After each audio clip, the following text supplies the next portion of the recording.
Jangan banyak ngobrol, apalagi ada ceramah-ceramah, adalah kajian-kajian. Ini i'tikaf model gaya baru Kiai. I'tikaf ya diam, kata Syafi'i.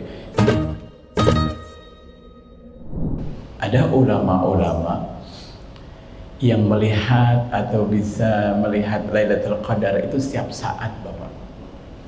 Kenapa? Karena saking bersihnya. Ya. Dan itu banyak dimuat di kitab-kitab. Banyak ulama-ulama yang melihat Lailatul Qadar setiap saat. Apa itu berarti? Sebetulnya Lailatul Qadar atau malam keagungan, kita sebutnya sebagai malam keagungan, adalah hakikat kekuasaan Allah Subhanahu wa taala itu sendiri. Sehingga bagi orang yang selalu connect dengan Allah, maka situasi itu akan dia dapat terus. Nah, kenapa kita tidak mendapatkan Lailatul Qadar? Yang tadi saya katakan, karena hijabnya begitu besar, Pak. Hijab itu apa? Tirai.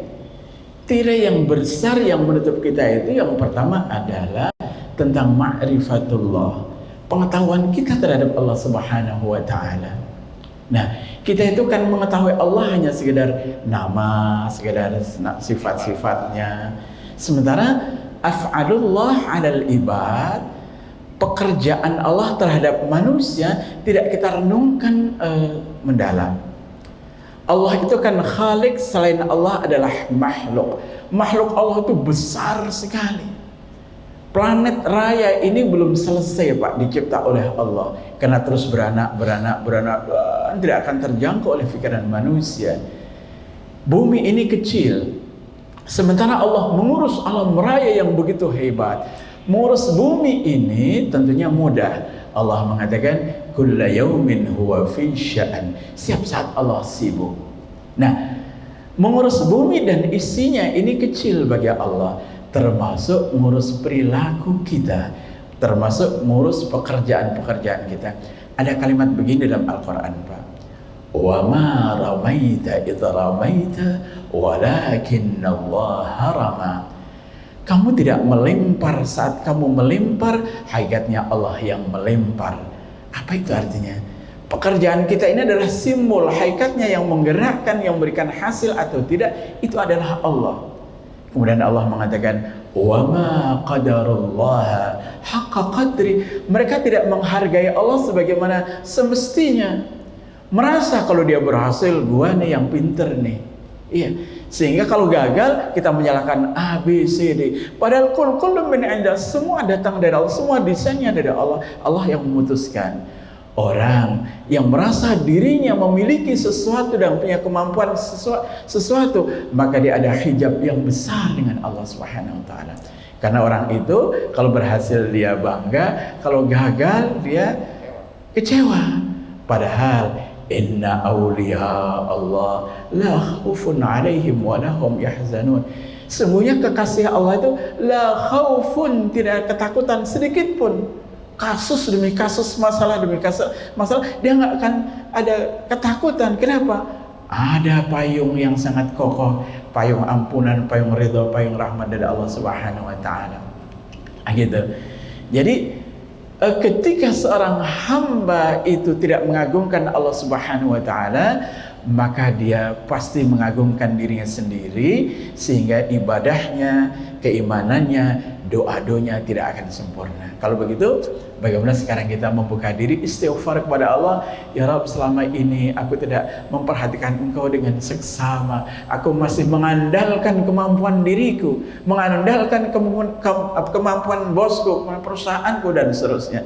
Tidak, ayo kita andalkan kepada Allah secara total. Kita hanya gerakan-gerakan kita semua dari Allah. La mawjuda illallah wa la fa'ila illallah. Tidak ada yang mewujud kecuali Allah. Wujud kita ini kadang ada, kadang tidak. Wujud mungkin namanya, Pak. Kita sekarang ada, besok kita mati. Harta kita ada, bisa hilang. Juga tidak ada pekerjaan kecuali adalah Allah yang melakukan, yang menggerakkan dan seterusnya.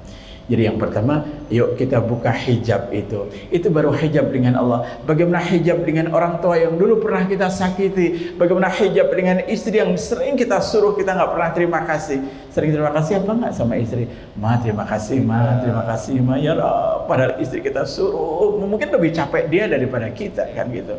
hijab dengan kawan-kawan, dan selain hijab dosa, hijab ilmu, subhanallah. Maka i'tikaf itu kita sibuk membajai diri, muhasabah. Ketika sudah muhasabah, lalu kita berdoa kepada Allah, ya Rabb, ya Rabb, insyaallah. Itu yang pertama. Saya kira itu saja, Pak. Baik. Untuk i'tikaf teknisnya memang bagusnya, idealnya itu 10 hari nggak pulang-pulang. Itu Rasulullah dan para sahabatnya. Iya. Tapi kalau nggak bisa, ambillah yang malamnya saja. Kalau nggak bisa, ambillah 10 hari yang ganjil-ganjilnya saja. Loh, kok ada bisa tawar-menawar? Iya, karena i'tikaf itu Imam Syafi'i mengatakan lahdatan juga boleh, sebentar juga boleh. Cuma sekarang kan i'tikafnya ingin menggapai Lailatul Qadar, maka minimal, kalau menurut saya minimal di hari-hari ganjil, atau syukur-syukur dia 10 terakhir setiap malam, yang genap maupun yang ganjil. Itu sudah sangat bagus bagi orang-orang yang sibuk. Tapi bagi kita yang sibuk, mungkin siangnya nggak mungkin kita i'tikaf, ya malam saja. Dari jam berapa? Dari kapan saja. Dari sejak kita maghrib sampai menjelang sahur, atau sampai sahur, bahkan sahurnya di masjid boleh. Ba'da tarawih pulang dulu, ngambil bekal, atau pulang dulu nanti balik lagi ke masjid, i'tikaf sampai sahur juga bagus. Apa yang dilakukan? Yang dilakukan adalah ibadah yang di dalamnya ada muhasabah, ada pengampun, minta ampun kepada Allah, minta ridha kepada Allah, dan seterusnya. Jangan banyak ngobrol, apalagi ada ceramah-ceramah, ada kajian-kajian. Ini i'tikaf model gaya baru, Kiai. I'tikaf ya diam, kata Syafi'i. Saya kira itu saja. Silakan kalau ada pertanyaan lain.